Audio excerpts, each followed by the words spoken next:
Welcome to Elimu TV, where you watch and learn. I'm your tutor, Alex Musawa, and I'll be taking you through Physics Form 3. Our title is Newton's Laws of Motion, Third Law, Lesson number 35. The objectives of this lesson are to describe the effect of a force on motion of a body based on the Newton's third law of motion. Examples of Newton's third law. If a body P exerts a force on another body Q, Q exerts an equal and opposite force on P, or you can say action and reaction are equal and opposite. When one tries to jump ashore from a boat, as you can see from the diagram, that person is trying to jump ashore from a boat. He exerts a backward force on the boat, and the boat exerts an equal force on him. However, the boat moves backwards because the frictional force between it and the water is quite small. This backward movement of the boat reduces the forward push, and the individual might fall into the water. That's what happens when you try to jump from a boat, you fall inside. Another one. When one steps forward from rest, the foot pushes back on the floor, and the floor exerts an equal and opposite forward force on the foot, causing a forward acceleration. Also, air that rushes from a balloon, as it goes downwards, it causes an equal reaction force, causing the balloon to go upwards. Also, a bullet, firing a bullet from a gun. The gun will move backwards at a coil velocity. It will recoil backwards because the bullet exerts, the bullet that has come out has in motion exerts an equal and opposite reaction force. As you can see, before firing and after firing, the cannon, the firing gun has been observed to have moved because the opposite and equal reaction force has caused it to move backwards.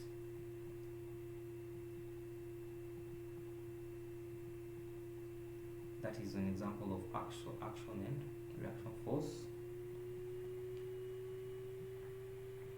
An opposite force on the foot is caused when one steps from rest. When the person pushes the foot back on the floor exerts an equal and opposite forward force on the foot, therefore making the person to move.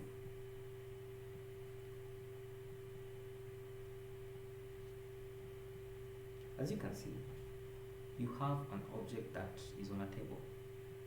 The force due to gravity, W, the weight, is the action force, while that acting normally upwards is the reaction force, since there is no resultant motion. Therefore, the reaction force is equivalent to the weight of the object, which is mg.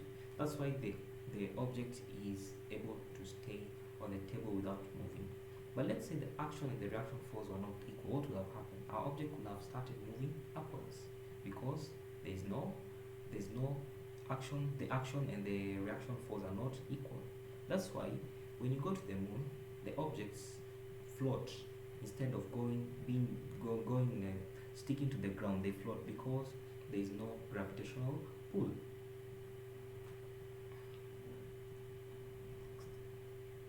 We have lifts. As you can see, the lift at rest when the person is not moving, and when the person is moving, when the lift is accelerating downwards and when it's accelerating upwards.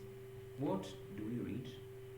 When the person is at rest, the lift, the what is going to be read on the weight that is going to be measured is going to be mg.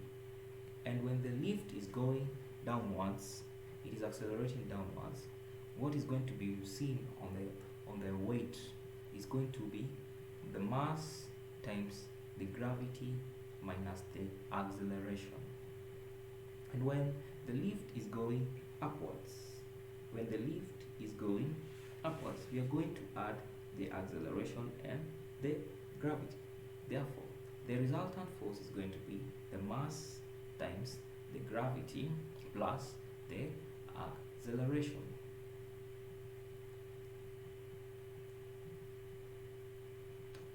A question. A woman with a mass of 55 kg stands on a weighing scale that is on the floor of a descending elevator as shown in the diagram. The elevator is descending with an acceleration of 9.8 meters per second square. What is the reading on the weighing scale? F is equals to mg. F is equals to 55 times 9.8. Fn minus, and it's going to give us 539. Fn minus 539 is equals to negative 539, which is going to give us Fn is going to be 0 newtons. So the reading on the scale is going to be 0 newtons. A lift is accelerated vertically upwards at 2.6 meters per second squared. A man of mass 124 kg is standing inside. Determine the reaction force of the flow on the man. From Newton's second law, the force is equals to ma. As we have there, the mass is 124 times the acceleration, which is 2.6, plus the gravitational force. Therefore, it's going to be the mass into the gravity plus the acceleration, and it's going to give us 1537.6 newtons. And that is the end of our lesson. I have an activity for you. A body of mass 4 kilograms is attached to a hook of a spring balance hanging from the roof of a lift. What is reading on the spring balance when the lift is ascending at an acceleration of 0.3 meters per second square, descending at an acceleration of 0.2 meters per second square? Our reference comes from KLB Book 3, 5th edition, 2019. For more information, contact us on our phone number, YouTube, Elimu TV, Facebook, Elimu TV, on Twitter at Elimu TV_KE. Thank you for watching Elimu TV. Stay tuned.